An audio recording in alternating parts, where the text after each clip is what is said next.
This is an interesting one. Streets. We have the West End mini parks, which I'm sure all of you know, which are really great little parks. They're tiny, but they do manage to create a park-like character on a small piece of land. They've long been there. They're loved by the community. What's interesting about them is we don't have them everywhere. And it's puzzling because they're such a success in the West End. Why didn't we use that model and do it everywhere? When I go to community consultations on park issues, that's the one thing that consistently comes up in neighborhoods that are park deficient. People say, well, if you don't have money to buy us park, why can't we use our streets as park?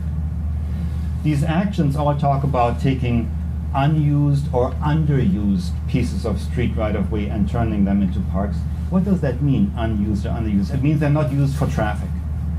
And what people in the community tell us, well, we don't want to exclude the land that's used for traffic. We want to have streets that function as social spaces and that function as natural spaces. And traffic has to be one layer that moves through there, but at our conditions, not at some other condition. So clearly what we're seeing here is this is doable, but that doesn't meet yet the intention of the people that are commenting on the web forum for what they want to do with streets. They want to go further than that. So there's more that we need to do about this. Habitat is a big item, habitat creation. We have a street tree policy that talks about all kinds of good things. It doesn't talk about habitat. And that's because it was crafted at a time when habitat wasn't a big issue. But it is now. We also have a lot of private land that could function as habitat and does in part function as habitat. However, there is really no support program in place for that sort of thing. Other communities have done that. Douglas College, for example, has a program in Burnaby that helps homeowners develop backyard habitat. And we think that's an exciting thing, and we're going to get in contact with them and try to learn from what they're doing and try to implement that.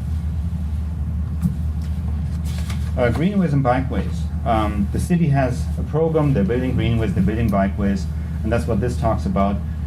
To me, one of the fascinating pieces of that is that a greenway isn't really, it doesn't introduce a lot of nature. It's mostly on streets, and it comes with small changes to the street. It comes with benches and a few planted bulges and maybe a piece of community art here and there. But what it does do is it slows down people when they're walking along there and gives them an opportunity to engage with these new bits of nature or art or social possibility. And so for us, this piece is not about improving habitat a great deal, it's about improving the social and cultural access to nature in a big way. And so that's what this is about. These are some of the ideas that have been posted on the web with this topic. Daylighting lost creeks is always huge. It's maybe, in my time at the park board, it's the one thing that comes up again and again. And we try to do it a little bit. We have created some projects in Hastings Park, for example, that are quite successful, but it's enormously difficult and it's enormously expensive. When you look outside Vancouver, some cities have gone big on that kind of thing. Zurich, for example, I've seen pictures of a project they did where they simply took half the street right-of-way and turned it into a creek bed. In the process, wiping out a whole lot of the traffic area, wiping out parking, and making access to those buildings behind it very difficult. It's just a narrow sidewalk. But it transforms that street that was once all tarred and feathered into something that is urban habitat and rich and interesting and so on. So there's a lot that can happen with that, but it's very complex and very expensive. More community gardens, I'm sure Andrew's happy to hear that.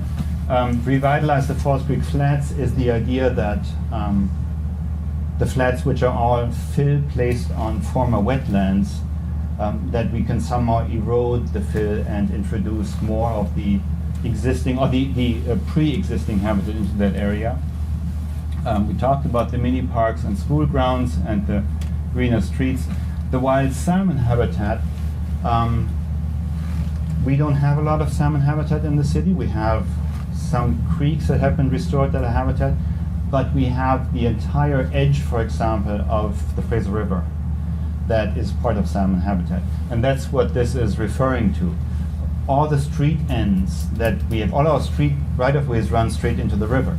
And every little one of these street ends is an opportunity to create a miniature salmon habitat. And that's the idea here. And provide more park and underserved areas. Of course we want that. There is a second metric in easy access to nature, and that is plant 150,000 new trees. And I have to mention that that figure initially was much larger. The group that did this work, they wanted, I think, 1 tree for every person in Vancouver, something like 600,000 trees. And all the people that are involved in tree planting said that is not possible. And we were part of that. So 150,000 new trees, is that even possible? That's what we're looking at. Do we have space for them is one question. A whole other question is, do we have the kind of space that makes them grow into big, powerful, healthy, and productive trees? Because that requires a whole lot more investment. We sort of think that we can accommodate 20,000 more street trees and 10,000 more trees in parks. So that leaves 120,000 trees that we try to find places for on private property. And we have an external scholar who is looking in part on just that issue, on the relationship between zoning and tree planting opportunity. Can we somehow modify our policies such that tree planting becomes mandatory? That it comes with your building or development permit and it forces you to do certain things, and there's a program that looks at the health of the tree over time and so on. The street trees, the 20,000, Amit is here. Amit, can you raise your hand? There he is, way in the back. He's our street tree expert. So he's doing a pilot project right now. He just told me about it. He's looking at 3 neighborhoods and studying in detail how many locations are there for street trees that haven't been planted yet, and what does it take to get a street tree in there. And the issues are complex. If you look at this, you understand why sometimes we don't have street trees. These are all potential tree planting sites, but the kind of intervention that has to happen in order to put the trees here is huge. And so, given that we always have a limited budget, everybody has a limited budget, we typically plant trees where they're easier to plant because it's cheaper and we can plant more trees that way. But if we want to be realistic about the 20,000 new street trees, we may have to tackle some of these sites because that's what's left for us to do. There is no doubt we can plant a lot of trees in parks. The question is, can we maintain them? Because every tree that we put in the ground needs to be babied for a few years. I'm getting the sign that I'm over time. That's good. So some of the ideas from the web forum were, how about if you plant trees, you get lower property tax? Interesting idea. I don't have to deal with it. Somebody will. There is a potential challenge because if you lower one person's property tax, somebody else's may have to go up. So plant shade trees to reduce urban heat island. Clearly, that's one of the major things we have to work on. Mandatory soil volume requirements for street trees. That talks about if you put a tree in the ground, make sure that it has a fighting chance to grow. Problem is, it becomes a lot more expensive, right? And so those things have to be weighed. And then the idea of setting up a tree planting carbon offset program. And we see if that idea takes foot, but that's a potential way of funding trees in the city. And that's it. If you have any questions or comments or can give us help, I'd appreciate it.